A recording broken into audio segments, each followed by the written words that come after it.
Today we're going to be taking a deep dive with our best friend, the quadratic formula, deriving the quadratic formula. So let's start with our standard form of a quadratic formula. That's going to be our ax squared plus bx plus c.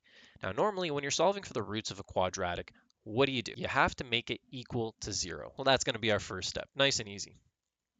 Equals 0. Now we need to move that c term over to the other side. I'm going to try and move all these a, b, and c constants all over to the right hand side, and I'm going to be solving for x, leaving that on the left hand side. So my c is going to come over here. How are we going to do that? We are going to subtract c on both sides, maintaining balance. Okay, if you guys haven't seen our algebra video, go ahead and check it out and brush up on those basics. Alrighty, so doing that, we're going to have something that looks like this.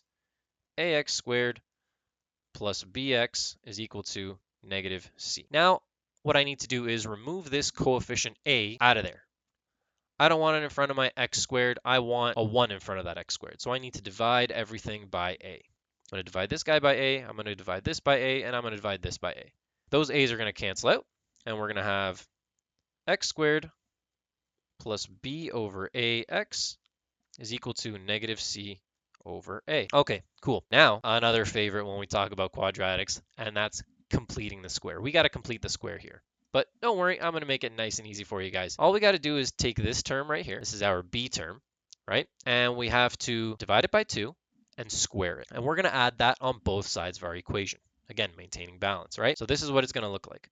We're going to have x squared plus b over a x plus, now I'm going to have b over 2a squared is equal to negative c over a plus b over 2a squared. Okay, so now we've created this perfect square, and we can go ahead and factor it very, very nicely. Okay, when we factor our left-hand side, it's going to look like this. X plus b over 2a squared, and then we're going to have equals negative c over a. The right-hand side remains unchanged. Right, so it's just going to be b over 2a squared.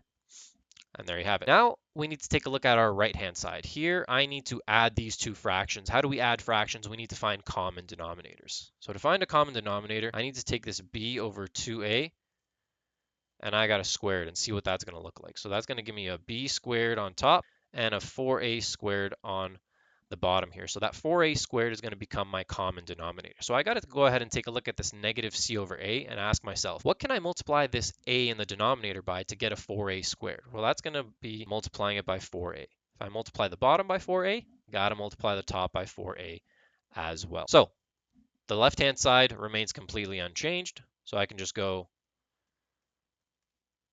x plus b over 2a squared is equal to, now here I'm going to do a little bit of rearranging, just slight, okay? I'm going to take that b squared and I'm going to move it to the front, and I'm going to take the negative 4ac and move it to the back because I don't want my right side of the equation to start with a negative sign. I know the quadratic formula starts with a negative sign, but if you can change it to not be like that, then you should, because it looks a little bit cleaner. And here in this case, we certainly can. If I put the b squared in the front and I put the negative 4ac at the back, then it'll look a lot nicer. And at the bottom, we have our common denominator, the 4a squared that we talked about previously. Okay, now we're starting to look a little bit more familiar. To move on from here, I need to take the square root of both sides. Taking the square root of the left side, I just cancel out that square. So I'm left with x plus b over 2a. And here, I need to square root both the numerator and the denominator. Now remember, guys, when we're squaring constants, or when we're taking the square root of a constant, rather, you need to consider both the positive and negative sides of that constant. Why? Because squaring a number sort of hides the sign. And what do I mean by that? Well, if I were to say, okay, x squared is equal to 4, well, you'd say, okay, I can square root both sides. My answer is x is equal to 2. Okay, but if I do 2 squared, that's equal to 4. And if I do negative 2 squared, that's also equal to 4. So that's why we got to consider we have two solutions here. It's a quadratic, right? It makes sense. Two solutions. So the top is going to look like this. We're going to leave the square root there, but we're going to add a positive and negative out in the front. And we're going to leave the b squared minus 4ac right there. And then we're going to square root the bottom. The square root of 4 is 2. The square root of a squared is 8. And now you're going to ask me, why didn't we consider the positive and negative sides of the bottom? Well, we've already done it on the top. So once you do it in the numerator, there's no need to do it in the denominator as well. Okay. Last step that I need to do is take this b over 2a term and move it over to the right-hand side by subtracting b over 2a from both sides. And what do you guys think we're going to end up with? X is equal to, because here we already have common denominators of 2a. So I don't need to change anything. I'm just going to add this b, which is going to become negative. So I go negative b plus minus the square root of b squared minus 4ac all over 2a. And that right there is the dreaded quadratic formula that we all love to hate.